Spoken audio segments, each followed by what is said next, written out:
Welcome to the Ranchonomics Podcast, where we empower you to build a better ranch and transform your operations into a thriving business. I'm your host, John Haskell. Let's get started. Welcome to the Ranchonomics Podcast. I'm John Haskell, and today I am joined by Stan and Eileen from Ramstead Ranch in Washington State. And we are going to talk about a couple of things, but many of them related to fulfillment in direct-to-consumer businesses and ultimately business processes. So Stan and Eileen, glad to have you here. Yeah, thanks for having us. Yeah, thanks for having us. You bet. Let's jump in. And what we're going to talk about is you guys have a direct-to-consumer business up in the Pacific Northwest. And you have been growing rapidly. And I want to talk a little about the challenges of that. I want to talk about the challenges of fulfillment and then how you've solved some of those things. So let's jump into it. Early in the business, where were you guys at with sales and where were you guys at with fulfillment? Fulfillment meaning putting the stuff in boxes and sending it out to customers. So we've grown consistently from 40 to 100% a year for several years. But where we really created a challenge for ourselves was we started paid advertising. We advertised a little on our own, realized we could influence it effectively. We moved into paid advertising. That went very well, so we doubled that budget. And the result of that was within 12 months, we doubled our business from roughly 600,000 to $1.2 million, which created a huge challenge for us on the fulfillment side. We swamped our systems, our existing systems and procedures. We swamped them. Perfect. So just to add some clarity, you guys discovered that if you pay for advertising, you will increase sales. Is that right? This is a bit of a revelation. Yeah, a bit of a revelation in our industry sometimes. And with that increase, you were doing $600,000 worth of business before. So that's a lot of hamburger to put into boxes and ship out to customers. Order size, give us a rough idea. Are we dealing with $600,000 in $20 packages or in $500 packages? Anywhere from $250 to $350 is an average order value.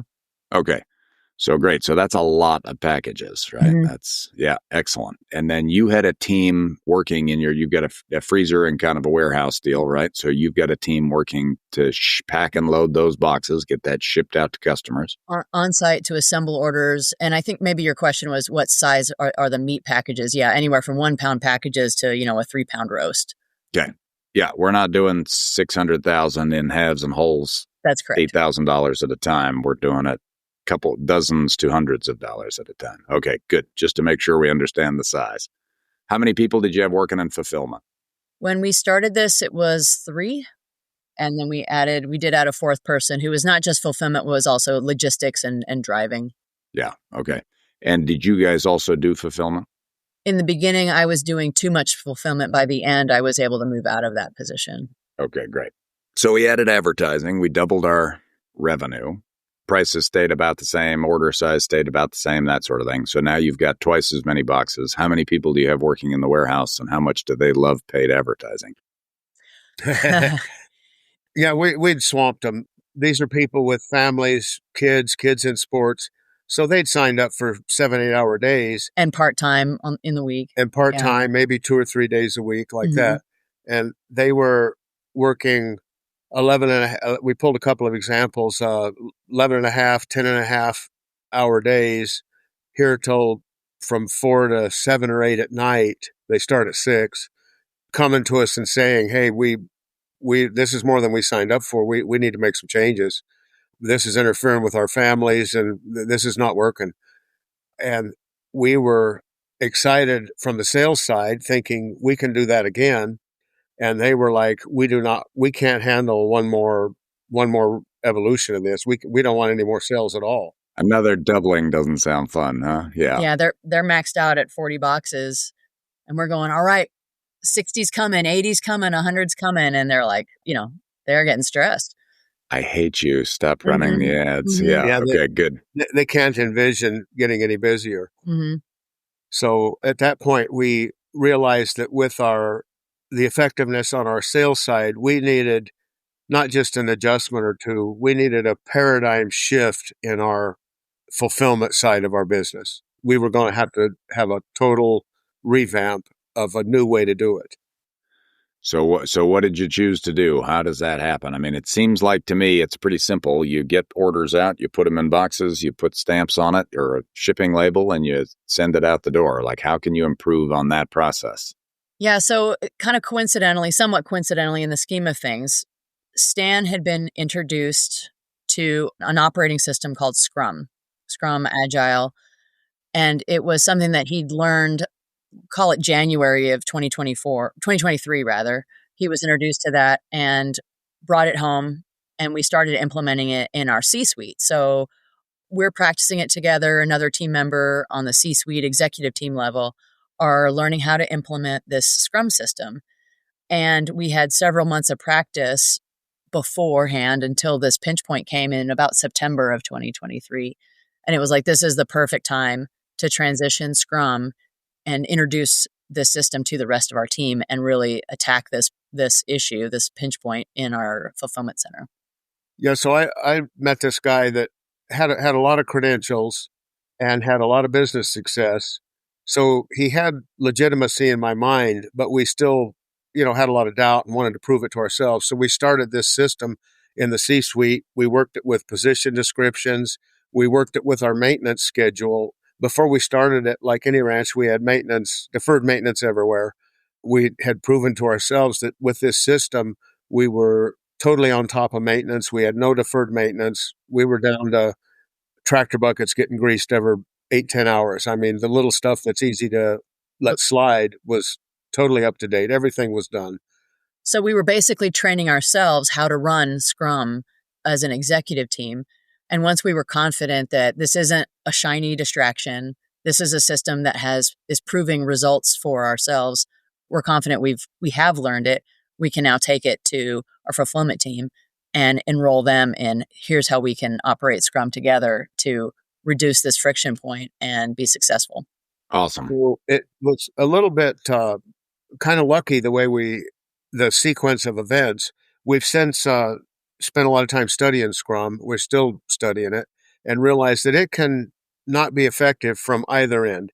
Either the C-suite, the management side, starts leaving out meetings, thinking that's not necessary. They start chopping it up. So it's really not the true Scrum system. And we've seen it not be effective from that rate. And we've also seen from small to some huge organizations have trouble with it not being successful because they didn't have buy-in on the front line with the people doing the work. Mm-hmm. And we didn't realize it at the time, but when we took it to the rank and file in our organization, it was really lucky the way it worked out for us in that they had immediate needs in that fulfillment center. We could show up, incorporate the team play, give everybody a voice, start giving everybody the education, the authority they needed to do their job, and daily reporting in for what have we done today since we last met, which is daily, for just briefly, 10, 15 minutes. What am I going to do before we meet again tomorrow? And what impediments do I have? And the what impediments was very important segment. And that's where, from the management side, where we didn't have day-to-day duties in that department, we could focus on those impediments. Removing impediments. Those impediments. Mm-hmm. So every issue they came up with, we were on it. From day one, they were seeing improvements that made their life better and their life easier. Mm-hmm. And like we mentioned, we went from 12-hour days to 4-hour days in probably 4 or 5 weeks. Mm-hmm. With the same number of people.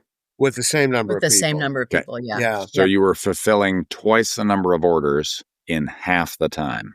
Yes. Okay. Yep. Yes. Very good. All right. I want to back up for a minute. We're going to come back to that in just a second. So put that to the side. I want a little bit of background on Scrum. Tell me what you can about it, because first off, it's an odd word. The name comes from the starting position in rugby, right? Where if you've ever seen a picture of that, if you haven't, Google it, right? Everybody kind of interlocks arms and is crushed in together. Okay. So that's what the word kind of comes from, but give us a little background on Scrum, Agile, Lean, that sort of thing. Yeah, the word, that's a good place to start because the word is meant to give you a depiction of every member of the team is coming together for the common goal of moving the ball up or down the field. And so that's what we're doing with Scrum. in our businesses is we're saying, hey, everyone is involved in this one goal this week or this 2-week period. We bring everybody together. Everybody knows the work that is at hand. Everybody has access to the tasks that are associated with this goal. And everybody is invited to give input and help problem solve in order to accomplish it. And as we accomplish those tasks, we're working together to move them from to do, to doing, to done in a real systematic way. Okay. And the history of this comes, in my mind, and I don't know if Toyota was the first one, but it really comes out of the Toyota production system, right? Ultimately, lean and agile and all of these types of processes come from manufacturing, right? Yeah. The assembly line is the sort of metaphorical, it was the actual Toyota workflow. And anybody on the team has the power to stop the assembly line and go, hey, we got a problem that we need to solve right now. It's a bottleneck. Let's fix it so that we can start the assembly line back up and I'll get back to business. And the issue doesn't repeat every time the next car comes by. Mm-hmm. It's fixed and everything behind it's fixed.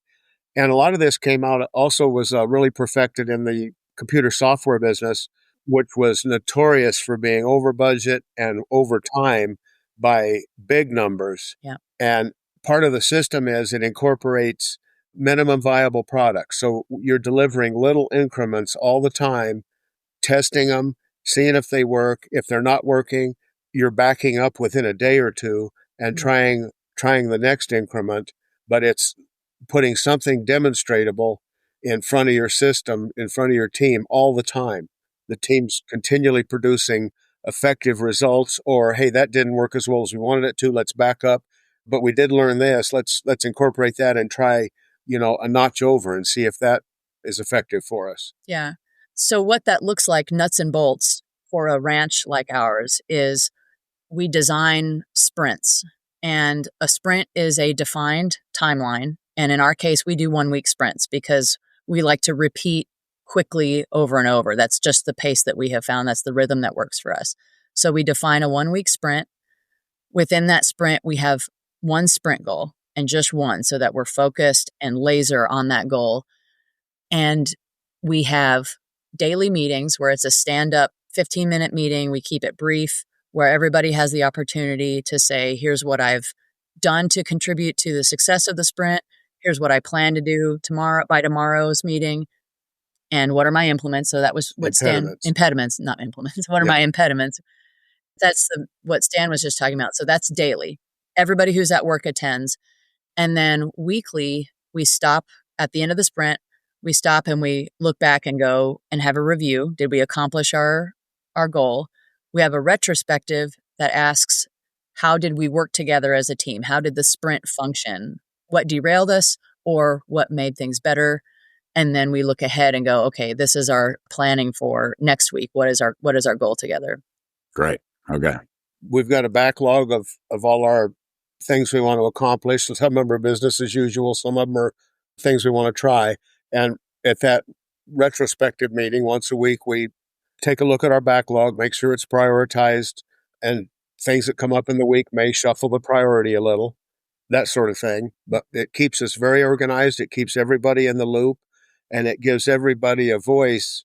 We've been through a period where we've had several new people, and we give them value immediately and explain to them that those new eyes are very important to us. Mm-hmm. We can easily get entrenched where we've done that all along, so we just keep doing it. Yep. And somebody brand new can come in and go, why do we even do this? We could leave this step out. So it incorporates everyone and gives, from day one, they're given importance and explain that your perspective's valuable to us. You have a perspective none of us have because we've been here. Very good. Thank you for listening. We're going to conclude part 1 of this interview today and continue next week. We look forward to seeing you then. Thank you for tuning into the Ranchnomics podcast. We hope this episode helped you win today. If you enjoyed this episode, please subscribe and share it with a friend.